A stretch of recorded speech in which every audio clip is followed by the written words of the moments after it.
Mysuru sandal ಸೋಪ್ಗೆ ತಮ್ಮನ್ನ ರಾಯಭಾರಿ ವಿಚಾರವಾಗಿ ಬೀದರ್ನಲ್ಲಿ ಬಿಜೆಪಿ ರಾಜ್ಯಾಧ್ಯಕ್ಷ ಬಿ.ವೈ. ವಿಜೇಂದ್ರ ಹೇಳಿಕೆ ಕೊಟ್ಟಿದ್ದಾರೆ.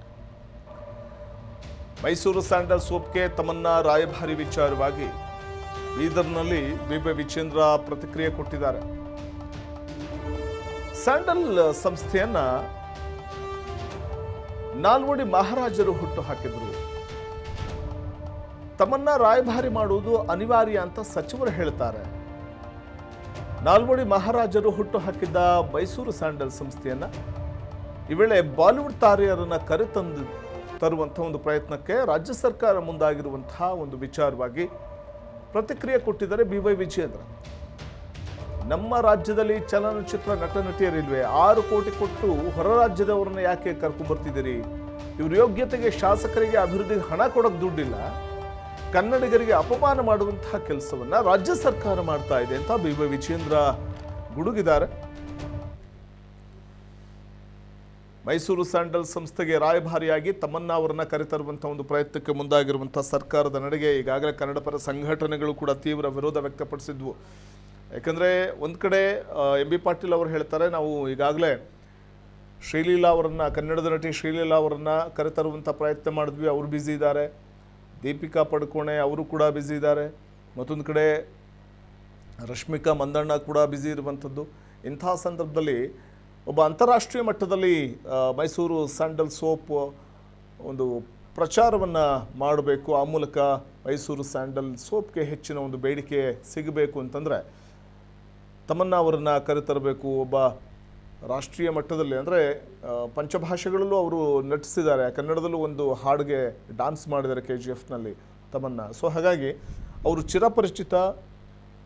ತಮಿಳು, ತೆಲುಗು, ಮಲಯಾಳಂ ಮತ್ತು ಹಿಂದಿ ಭಾಷೆ ಮತ್ತು ಕನ್ನಡ ಭಾಷೆಗೆ ತಮ್ಮನ್ನ ಅವರು ಚಿರಪರಿಚಿತ ಆಗಿರೋದ್ರಿಂದ ಅವ್ರನ್ನ ಬ್ರಾಂಡ್ ಅಂಬಾಸಿಡರ್ ಮಾಡಿದ್ರೆ ಖಂಡಿತವಾಗ್ಲೂ ಮಾರ್ಕೆಟ್ ವ್ಯಾಲ್ಯೂ ಸ್ಯಾಂಡಲ್ವುಡ್ ಅದರಲ್ಲೂ ಕೂಡ ಮೈಸೂರು ಸ್ಯಾಂಡಲ್ ಸೋಪ್ನ ಮಾರ್ಕೆಟ್ ವ್ಯಾಲ್ಯೂ ಇನ್ನಷ್ಟು ಹೆಚ್ಚಾಗುತ್ತೆ ಅನ್ನುವಂಥ ಒಂದು ಕಾರಣಕ್ಕೆ ಈ ನಿರ್ಧಾರವನ್ನು ತೆಗೆದುಕೊಂಡ್ವಿ ಅಂತ ಎಂ ಬಿ ಪಾಟೀಲ್ ಹೇಳಿಕೆಯನ್ನು ಕೊಟ್ಟಿದ್ದರು.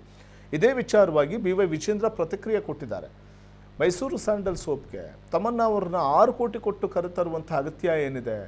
ಇವ್ರ ಯೋಗ್ಯತೆಗೆ ಅನುದಾನ ಕೊಡಲಿಕ್ಕೆ ದುಡ್ಡಿಲ್ಲ ಇವ್ರ ಹತ್ರ. ನಮ್ಮ ರಾಜ್ಯದಲ್ಲಿ ಯಾರೂ ಚಲನಚಿತ್ರ ನಟ ನಟಿಯರಿಲ್ವೇ?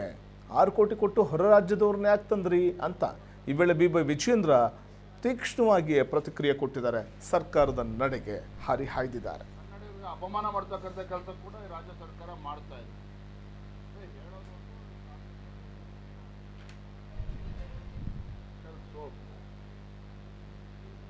ಚರ್ಚೆ ನಡೀತಾ ಇದೆ. 1916ರಲ್ಲಿ ಅಂದಿನ ಮಹಾರಾಜರು ಈ ಒಂದು ಸಂಸ್ಥೆನ ಹುಟ್ಟಾಕಿರ್ತಕ್ಕಂಥದ್ದು. ಅಂತ ಮೈಸೂರು ಸ್ಯಾಂಡಲ್ ಸೋಪಿಗೆ ಇವತ್ತು ಬ್ರ್ಯಾಂಡ್ ಅಂಬಾಸಿಡರ್ ಆಗಿ ತಮನ್ನಾ ಭಾಟೆ ಅಂತೇಳಿ ಬಾಲಿವುಡ್ ತಾರೆಯನ್ನವರು ಕರ್ಕೊಂಡ್ ಬರ್ತಾರೆ ಅಂತ ಹೇಳಿದ್ರೆ ಈ ಸರ್ಕಾರಕ್ಕೆ ಏನ್ ಹೇಳ್ಬೇಕಾಗಾದ್ರೆ, ನಾನು ಸಚಿವರ ಹೇಳಿಕೆಯನ್ನು ಕೂಡ ಗಮನಿಸ್ತಾ ಇದ್ದೆ. ತಮನ್ನಾ ಭಾಟೆ ಅವರನ್ನ ಮೈಸೂರು ಸ್ಯಾಂಡಲ್ ಸೋಪ್ಗೆ ಬ್ರ್ಯಾಂಡ್ ಅಂಬಾಸಿಡರ್ ಮಾಡ್ತಕ್ಕಂಥದ್ದು ಅನಿವಾರ್ಯ ಅಂತೇಳಿ ಸಚಿವರು ಹೇಳಿಕೆಯನ್ನು ನೀಡ್ತಾರೆ. ಈ ಅನಿವಾರ್ಯ ಮೈಸೂರು ಸ್ಯಾಂಡಲ್ ಸೋಪ್ ಆ ಕಂಪ್ನಿಗಾಗಿದೆಯೋ ಇನ್ಯಾರಿಗಾಗಿದೆಯೋ ಅಂತೇಳಿ ಇವತ್ತು ರಾಜ್ಯ ಜನ ಪ್ರಶ್ನೆ ಮಾಡ್ತಾ ಇದ್ದಾರೆ. ಮತ್ತೊಂದು ಕಡೆ ಸಚಿವರು ಹೇಳ್ತಾರೆ ಇದ್ರ ಬಗ್ಗೆ ಎಕ್ಸ್ಪರ್ಟ್ಸ್ಗಳು ಒಪಿನಿಯನ್ ಕೊಟ್ಟಿದ್ದಾರೆ, ಹಾಗಾಗಿ ತಮನ್ನಾ ಭಾಟೆಯನ್ನು ಮಾಡಿದ್ದೇವೆ ಅಂತ ಹೇಳ್ತಾರೆ. ಅದೇ ಯಾರು ಇವರು ಎಕ್ಸ್ಪರ್ಟ್ಸ್ಗಳು? ಯಾಕೆ ಈ ರೀತಿ ರಾಜ್ಯಕ್ಕೆ ಪದೇ ಪದೇ ಅವಮಾನ ಮಾಡ್ತಾ ಇದ್ದೀರಿ? ನಮ್ಮ ರಾಜ್ಯದಲ್ಲಿ ಆ ರೀತಿ ಖ್ಯಾತ ಚಲನಚಿತ್ರ ನಟರು ನಟಿಯರೇ ಬೇಕು ಅಂತ ಹೇಳಿದ್ರೆ ನಮ್ಮ ರಾಜ್ಯದಲ್ಲಿ ಯಾರು ಸಿಗ್ಲಿಲ್ವಾ? ಹಾಗಾದ್ರೆ ಒಳ್ಳೆ ಸಾಹಿತ್ಯಗಳು ಸಿಗ್ಲಿಲ್ವಾ? ಯಾಕೆ ಅಲ್ಲಿಂದನೇ ಹೊರಗಡೆ ಹೊರ ರಾಜ್ಯದಿಂದನೇ ಯಾಕೆ ಅವ್ರನ್ನ ಕರ್ಕೊಂಡ್ ಬರಬೇಕಾಗಿತ್ತು ಬ್ರ್ಯಾಂಡ್ ಅಂಬಾಸಿಡರ್ ಆಗಿ? ಅದು 6 ಕೋಟಿ ರೂಪಾಯಿ ಕೊಟ್ಟು. ಇವ್ರ ಯೋಗ್ಯತೆಗೆ ರಾಜ್ಯ ಸರ್ಕಾರ ಇವತ್ತು ನಮ್ಮ ಶಾಸಕರುಗಳ ಅಭಿವೃದ್ಧಿಗೆ, ಕ್ಷೇತ್ರಗಳ ಅಭಿವೃದ್ಧಿಗೆ ಹಣ ಕೊಡೋದಕ್ಕೆ ಸಾಧ್ಯ ಆಗ್ತಾ ಇಲ್ಲ. ಜಿಲ್ಲೆಯ ಅಭಿವೃದ್ಧಿಗಳಿಗೆ ಹಣವನ್ನು ಕೊಡೋದಕ್ಕೆ ಸಾಧ್ಯ ಆಗ್ತಾ ಇಲ್ಲ. 6 ಕೋಟಿ